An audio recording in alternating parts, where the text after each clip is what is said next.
Miss হবে না আপনার পছন্দের টিভি শো। দেখুন জি5 অ্যাপে একদম ফ্রি। এইভাবে বেরিয়ে একদম ঠিক কাজ করেননি আপনি। আপনি কি একদম বুঝতে পারছেন না যে আপনি মরে গেলে আপনার বাচ্চাটাও মরে যাবে? ওর উপর যেভাবে আক্রমণ করা হচ্ছে, ও না হসপিটালে না পরিবারে কোথাও সুরক্ষিত নয়।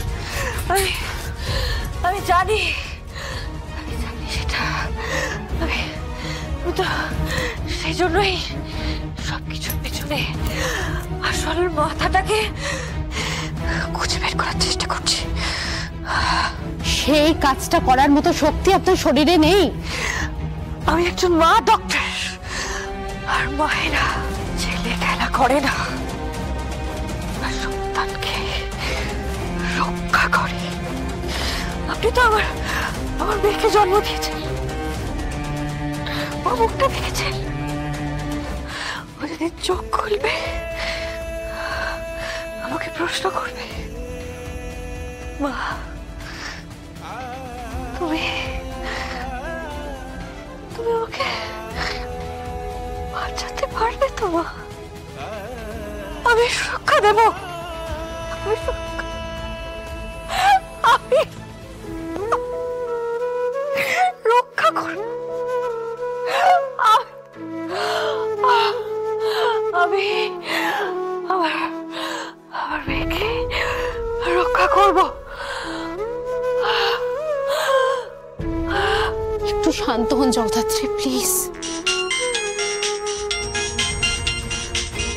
এটা আবার কার নাম্বার? হ্যালো, কে বলছেন? Mister Bagchi, intelligence department. Bagchi? আপনার সঙ্গে আমার কিছু কথা আছে ডক্টর। কি বিষয়? জগদ্ধাত্রী হত্যা মামলা এবং তার সঙ্গে জড়িত প্রত্যেকটা ঘটনা নিয়ে আপনার সঙ্গে কথা বলা দরকার। কিছু প্রশ্ন করতে চাই আপনাকে। আপনি কি আমাকে জেরা করছেন? জেরা ভাবলে জেরা, প্রশ্ন ভাবলে প্রশ্ন, যেভাবে নেবেন ব্যাপারটা। আমি আপনার কোনো প্রশ্নের উত্তর দিতে বাধ্য নই। তাহলে কিন্তু আপনাকে আমি ডিপার্টমেন্টে তুলে নিয়ে আসবো। আপনি আমায় থ্রেট করছেন, একজন ডক্টরকে থ্রেট করছেন। থ্রেট করি, প্লিজ কোঅপারেট করুন ডক্টর, মাথাটা ঠান্ডা। জাস্ট জানতে চাইবো আপনাদের হসপিটালে কিভাবে সিসিটিভি ফুটেজ বারবার উধাও হয়ে যাচ্ছে।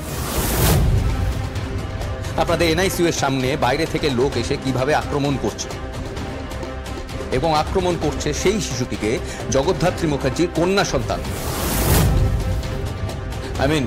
জ্যাজ সান্যালের সন্তান, এবং তাকে বাঁচাচ্ছেই বা কে? চিকিৎসা কেন্দ্রে একজনের মৃত্যু হয়েছে। সে একজন অপরাধী, সে খুনি। আপনি কিভাবে জানলেন? কারণ আমি হাসপাতালের এনআইসিইউ এর দায়িত্বে আছি। আমি জানি ওইখানেই ঘটনাটা ঘটেছে। ওই যে খুনিগুলো যারা বাচ্চাটাকে মারতে এসেছিল, তার মধ্যে ওই লোকটিও ছিল। ও, তাই ডিসাইড করে নিলেন ও অপরাধী। ওয়েল, আমি আপনার সঙ্গে কথা বলতে আসছি। ওকে, থ্যাংক ইউ। জি5 ডাউনলোড করুন আর সব এপিসোড দেখুন একদম ফ্রি।